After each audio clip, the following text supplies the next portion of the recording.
because of that. But can I explain something before we take another call?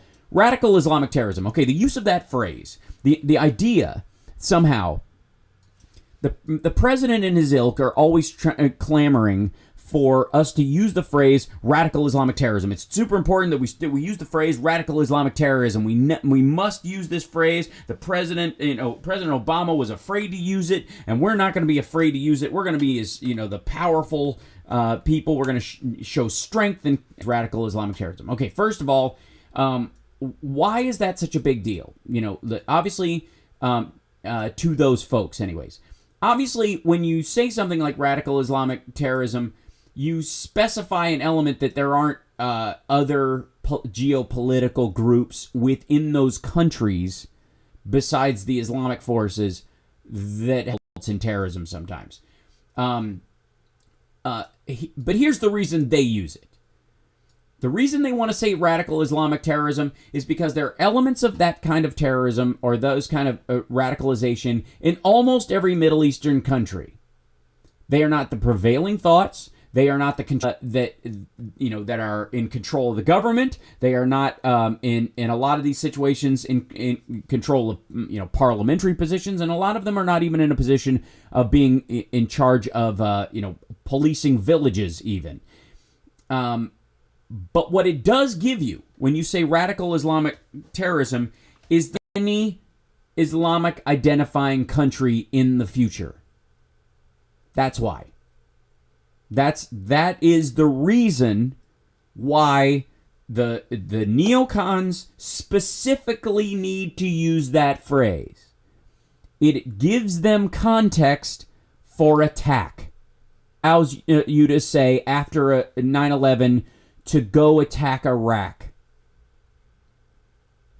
And that if anybody from any of these countries, because of they are related directly or tangentially to anyone killed in a drone strike or in a raid, has a political bone to pick with this country for our intervention in their country, rightly or wrongly, by the way, immaterial to this discussion.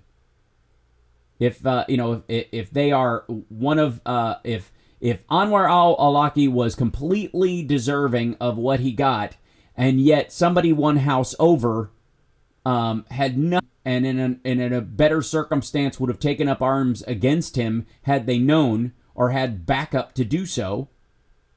That's all our we must fund the rebels idea.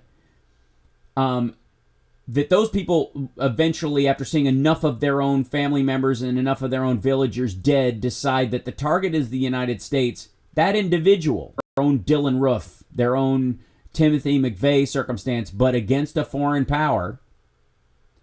The fact that they would attack because of geopolitical blowback, not because of their religion, would give us context in our argument with the UN, other forces, or simply known because we are fighting radical Islamic terrorism, and this is a country that has a prevalence of Muslims in it. That's it. That phrase is strictly for the use of pretext for war with a country that hasn't attacked us.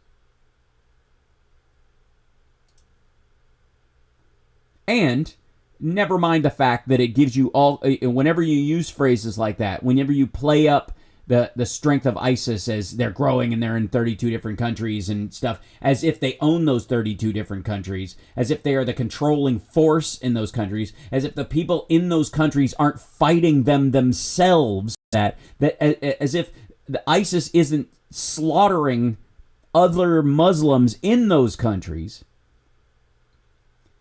that the essence of the problem is Muslim in general, is Islam in general. And it would give us a pretext because of that spread to go into any of those 32 countries and for full-scale boots on the ground fighting or strikes like the one that happened in Yemen.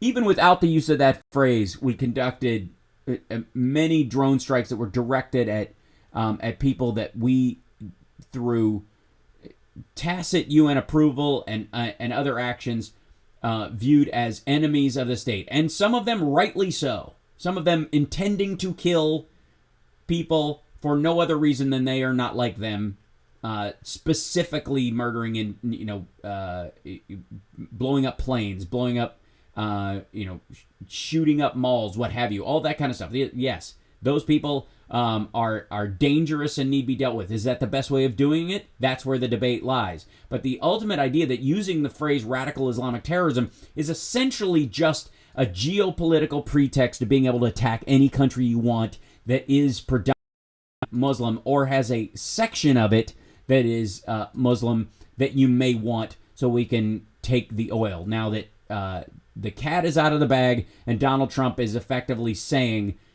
that's what we should have done in the first place, that's what we should be doing as a thank you for killing Saddam Hussein, you should pay us protection money for us coming in and destabilizing your government based on a false pretext.